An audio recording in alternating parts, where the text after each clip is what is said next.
What's up guys? This is Jonathan Arbuda. You're watching I Love Tanchong TV, a channel that highlights and celebrates the beauty of life. If you are new to this channel, consider subscribing.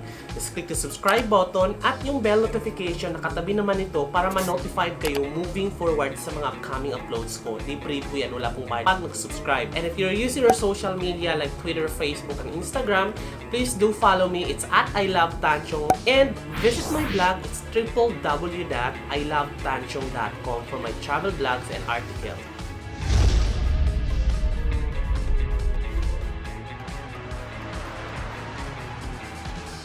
And today, panibagong video na naman yung gagawin natin at this is the sequel doon sa previous video ko about glutathione na in-unbox ko. Now ngayon, discuss ko ngayon kung paano ang preparation ng glutathione, Glutax Micro Advance na yung in-unbox ko last video. If di nyo pa napanood, i-put ko yung link descriptions below yung link para mapanood nyo. Pang-5 vials ko na siya na ginagamit. And then, may nagtatanong sa akin last video kung i-discuss kung effective ba talaga siya sa akin or kung ano yung mga nakita kong pagbabago. So actually, wala pa po akong nakikitang pagbabago talaga as in drastic or dramatic na pagbabago. Wala pa po for the meantime, you know? Pero may mga napapansin ako mga bagay na after pang 5 beses ko nang gamitin, siguro ngayon mga 3rd or 4th week ko na siya ngayon ginagamit. So una, ang napapansin ko, yung tulog ko, hindi na ako parang hindi na siya putol-putol na tulog na parang pag halimbawa naiihi ako or umiinom ako ng tubig, tapos after nyan, natutulog ako balik, hindi na ako nakakatulog. Yun, talagang tuloy-tuloy na yung tulog ko and medyo maganda yung gising ko ngayon. And napapansin ko, kung dati talagang dry skin, yun lang yung mga napapansin kong content. Kung dry skin ako, talagang pag iba safeguard yung ginagamit ko. Kung pag naliligo ka, medyo may mga dry dito. Napapansin ko siya na hindi na siya ganun talaga siya ka-dry. Unlike nung mga previous days na hindi pa ako gumagamit. So yun yung mga maliliit na bagay na napapansin ko. So ang ginagawa ko sa kanya is twice every week ko siyang ginagamit. So that's every 3 days ko siyang ginagamit sa loob ng 1 linggo. So naka 5 na ako, siguro pang ano ko na to, pang 5 ano ko na to, vial. And then yung skin, napapansin ko medyo lumambot siya ng konti kumpara sa dati. And then within a span of 4 weeks. And then kung dati kasi safeguard lang yung gamit ko, hirap na hirap ako maglagay ng lotion kasi sa sobrang fast pacing ng buhay ko, and hindi ako nakapaglagay ng lotion bago pumasok sa trabaho. Napapansin ko siya na hindi na siya ganun alam mo yung namumuti talaga siya sa sobrang dry skin talaga. So hindi na siya ganun or gaano ka dry. So pangatlo naman, napapansin ko, hindi naman kasi ganito, hindi naman sa right away talaga mapapansin mo yung side effect ng glutathione na puputi ka bigla. So napansin ko siya, yung mga dark area sa katawan ko wala, as in walang pagbabago talaga. Pero napapansin ko dito kung ano yung mga white or mga light area, mga lighter area sa skin mo. Sa akin kasi na unang napansin ko ito, yung dito banda, siya yung unang pupusyaw.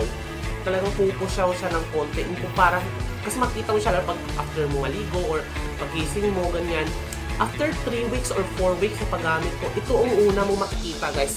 Pag siko, ganyan, wala kang makikita, nagpuputi ka talaga as in wala. Kasi nga taon ang binibilang or buwan ang binibilang para makita mo yung side effect ng pagputi, diba? Kasi nga, melanin, in-stop niyo yung melanin na paggawa ng pag-produce ng melanin ng katawan mo na yun naman yung cause kung bakit ka pigmented talaga, depende dun sa kulay mo. So ang una ko napansin, ito lang talaga guys, ewan ko kung maniwala ba kayo, yung dito banda mismo, walang nagbago dito, wala, pero itong yung dito banda, yung kung ano yung pinaka-maputi na area, ewan ko lang kung placebo effect ba yun, dahil nga yun yung maputi or yun yung nag-exist na maputi, kaya akala niyo yun yung maputi. So dito po banda, yan, naka-auto na tayo guys. So since naka-auto na tayo, yan, tuloy-tuloy na tayo. So naka-automatic, nilagay ko lang sa automatic kasi nga nag-iba-iba rin yung sinag ng araw. It's araw lang naman ng ilaw ko dito. So ito yung nabili ko. So pakita ko lang sa inyo kung paano ko siya piniprepare. Disclaimer po, hindi po ako medical practitioner, hindi po ako graduate ng nursing or any medical courses, pero natuto lang ako natuto ako mag-prepare dito dahil sa Google or sa YouTube, nagbabasa rin ako ng Google, and then nagpaturo dito ako sa kaibigan kong nurse. Marami kasi nagtanong sa akin kung bakit ko daw alam kung paano mag-inject. Then sabi pag nag-addict ka ba, bakit alam mo paano mag-inject? So hindi po ako graduate ng any medical course, pero graduate po ako ng economics. Pero didiscuss ko ngayon kung bakit alam ko kung paano mag-administer or may konting alam ako pagdating doon sa pag-administer ng glutathione. And then, kasi sabi ko sa kanya, parang nahiya na ako na magpasaksak sa kanya kasi nga, parang effort. Sabi niya, gusto naman daw niya na siya yung nagsasaksak dahil nga hindi na daw siya nakapag-practice. Pero nahiya pa rin ako, di ba? Parang wala kang man lang ibibigay sa kanya na pakonsuelo. Pero sabi niya, gusto daw niya, pero nahiya na ako. So, parang nagpaturo ako sa kanya kung paano. Pero, disclaimer po guys, wag kayong gumaya kung wala talagang lakas na loob na gawin to. So, ito yung unang ginagawa ko. Unang-una, sabi niya is, kailangan nang i-disinfect yung kamay mo and then as much as possible, magsuot ka ng gloves. Kasi yun yung kailangan talaga as kuha ka lang ng isang ampule or isang bote nitong glutathione. Ayan. Ganyan po siya kaliit guys. Ganyan lang po siya kaliit. Ang isang laman nito, ito, ang laman nito ay glutathione 5,000 mg and then ascorbic acid 3,000 mg and epidermal growth factor or EGF 2,000 mg and then collagen 1,000 mg, CoQ10 600 mg. So sa isang ganito lang siya, oh. Makikita mo naman yung laman niya, eh. Ayan. Tapos, ang susunod mong gagawin kuha ka ng isang ganito. Isang ganito naman guys. Yung pinakamaliit na kulay yellow ang laman. So, ang laman naman nito ay multivitamin siya guys. So, mapapansin mo yung amoy nito, parang amoy siya na multivitamins na iniinom mo. Ganyan yung amoy niya. 2,000 mg po siya ang laman nito. Multivitamins plus vitamin B3, B5, B12, 800 mg and then vitamin E na 500 mg. So, yan lang po siya. Ganyan lang siya, guys. Yan. Kuha ka ng isang ganito naman. Ito yung maliit. Ito naman yung medyo malaki-laki ng konti. Yan. Ganyan siya kalaki. Kulay, ano naman siya. Transparent naman po siya, guys. Ganyan.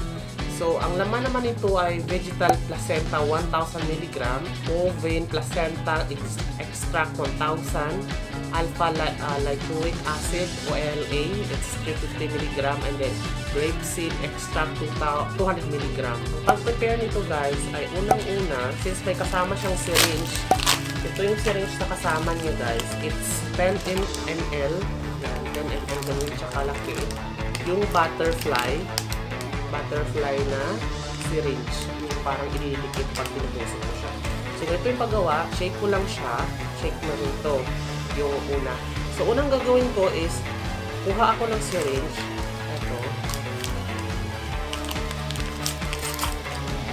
ito siya, set aside, and then ito yung gagawin din ko para, noong una, hirap na hirap ako guys kung paano ko talaga siya gagawin. Kasi nga sabi ko, ano naman to? Wala naman siyang yung parang ginaganon para matanggal. Paano ko kaya siya kukunin? So, ginugel ko pa siya at saka ni YouTube. Pero sabi pala ng kaibigan ko, ganito pala siya.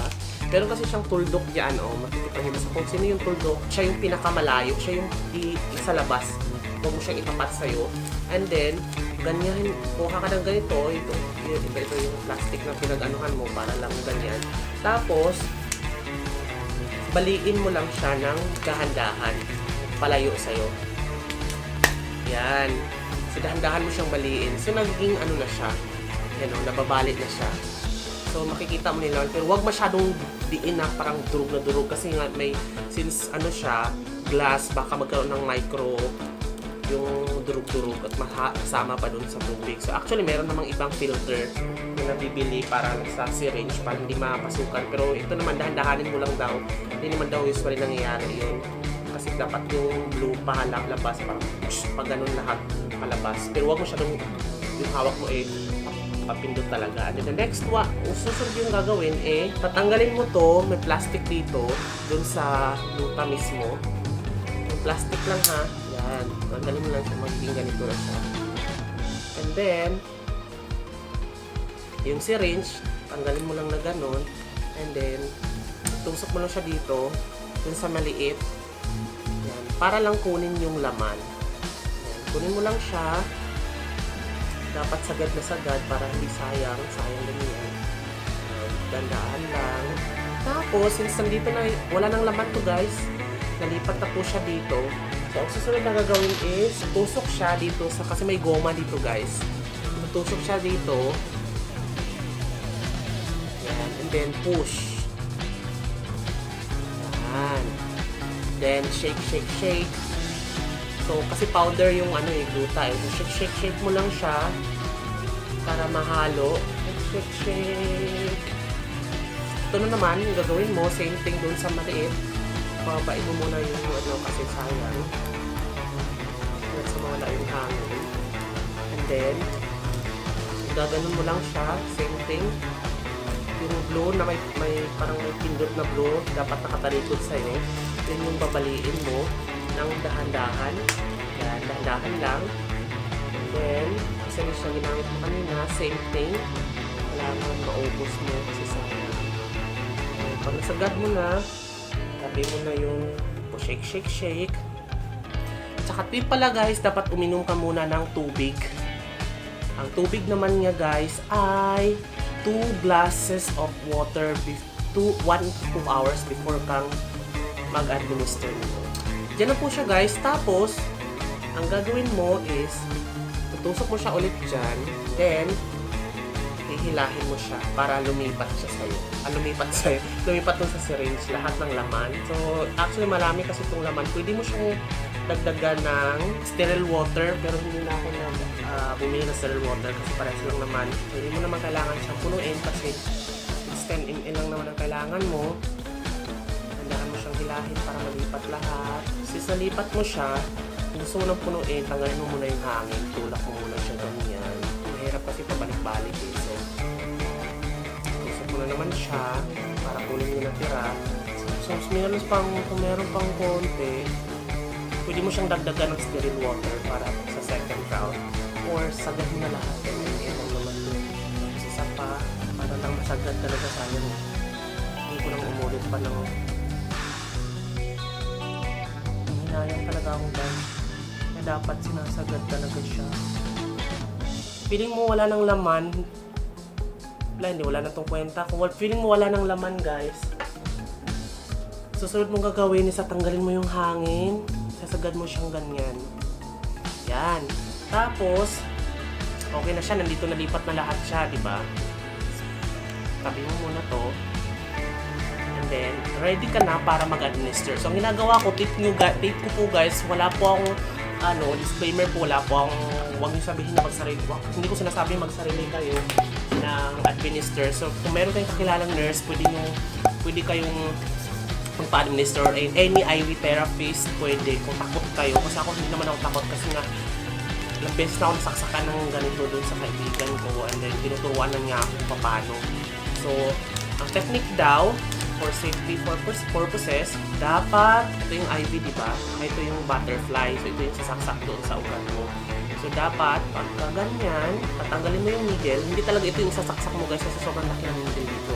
So, pagka ganyan, kukunik mo na ngayon yung para dito sa wire. Pag nakunik nyo na guys, sabi sa akin ng kaibigan ko, kasi syempre may hangin to, di ba? May hangin yung tubo, papunta dito sa dulo, papunta dito sa dulo. Maliit lang to, maliit yung needle dito, kaya hindi siya nakakatakot. Mas nakatakot yung needle dito sa syringe. Pero yung sa butterfly, sobrang maliit lang siya, so hindi siya masakit. So, kaya sobrang hindi ako natatakot na mag-administer. Tapos, itulak ko daw ng konti. Yan, itulak ko yung konting laman para pupunta doon sa dulo. Yan, para dapat punuin ko muna itong tubo na to bago ko siya itusok. Kasi nga, bawal magkaroon ng hangin. Kasi pag nagkaroon ng hangin ng konti, ganyan, or pag may natirang konti tapos inuubos nyo tapos may hangin papasok doon sa ugat. Huwag po kasi pag may hangin ng 5cc daw, yan yung papasok daw yun sa veins mo or baka po umakyat sa puso. Hirapan ka na, hindi daw aakyat yung dugo kasi magkaroon ng para na parang babon. Kaya dapat kahit sa hospital, bawal daw yun na talaga magkaroon ng bubble na malaki yung syringe or yung any tubo. So yun po. Tapos ang gagawin ko ngayon yan is, so good thing naman guys, hindi nagpapasalamat ako, sobrang laki talaga ng mga ugat ko ngayon, tapos dito ko siya parati pinapa-inject, saan, kasi nga parang ang laki-laki ng ugat dito, hindi talaga pumapalya. Tapos noong unang mga araw na parang tinuruan lang ako, nagkakapasa-pasa siya kasi nga ang technique nun, pagkatusok, dapat hihilahin ng konti para mag-backflow yung dugo. Ibig sabihin pag nag-backflow yung dugo, nasa ugat ka. So wala ka sa muscles. So dapat sa ugat siya itusok para mas effective. Kasi pag sa pag kapasa lang tapos matatapon lang daw yun, hindi siya maging effective. So wag niyo pong gayahin to kung wala kayong lakas ng loob. Kasi ako, nagkaroon ako ng lakas ng loob nito. Tinuruan na ako. Parang immune na ako sa takot. So ito, yung dito ko siya, itusok ganyan. So lalagay ko siya kasi kailangan disinfect for safety purposes. Kailangan ko nang lumubo yung ugat kasi para daling mahanap. Tapos ang gagawin ko is, papalubuhin ko muna siya. Or meron ding mga nabibili talaga ng parang pangpalubo talaga para hindi kayo mahirapan pang magtali-tali, ganun. Pero sa wala naman akong sinahin ko yung pambili. Tsaka hindi naman mahanap. Ayun. Tapos, tsaka ko siya itutusok ng butterfly. So, dapat gaganong-ganon ko daw muna para lumubo yung ugat. Pag lumubo na siya, tsaka ko siya itutusok. Pag nahanap ko na yung ugat na tusukin, itutusok ko lang siyang ganon. Yan. So, nahanap ko na siya. Napapansin nyo guys, may backflow or yung pumasok yung dugo sa tubo. Ibig sabihin nun, nasa tamang siya, sa tamang ugat. Tapos, cut tape ko na siya. Yung butterfly. So, yung butterfly is cut tape ko siya. Dumikit siya sa balat. Tapos, slow push. So, slow push ko lang siya ng mga 5 to 10 minutes. Pero saan kasi dapat maramdaman mo lang siya. Tapos, tatanggalin mo na yung tali para hindi gumara. Yan. Kasi hindi mo na kailangan lumubo yung ugat kasi nakita ko na yan sa kanila. So, yun lang siya. And then, push ko lang siyang ganyan. Slow push.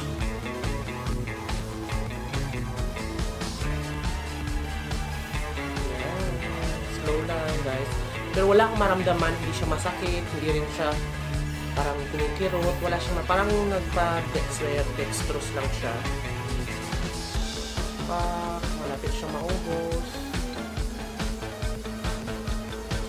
Yan. There you go. Backflow mo na lang siya ng konti para dapat walang hangin na matimano. Tapos, lalagyan mo na siya ng ganito para hindi siya dumugo. Hindi naman talaga siya dumugo pag tamang Tapos, bubunutin mo na siya.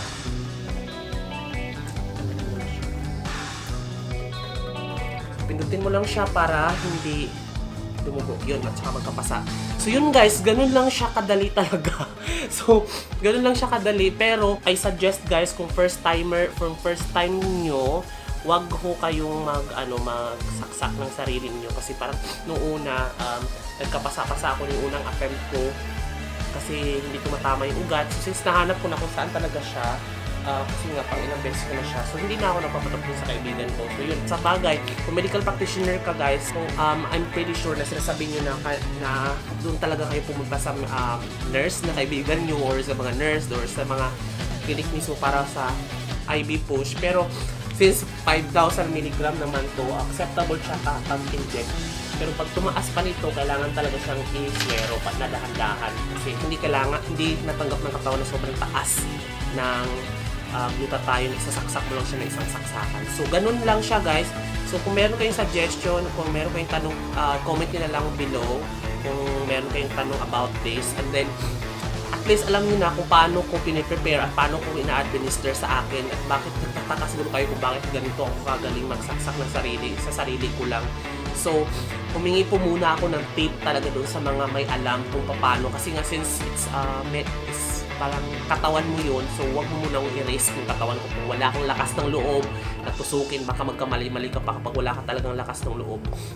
Or takot ka sa needle, yan, hindi talaga para sa yung IV or yung inject na glutathione. So that's it for today. Thank you so much for watching guys. If you have comments, lagay nyo lang sa baba and then sasagutin ko po siya. So this has been Jonathan Norbuda. Thank you so much for watching. Keep smiling because life is worth celebrating for. Bye!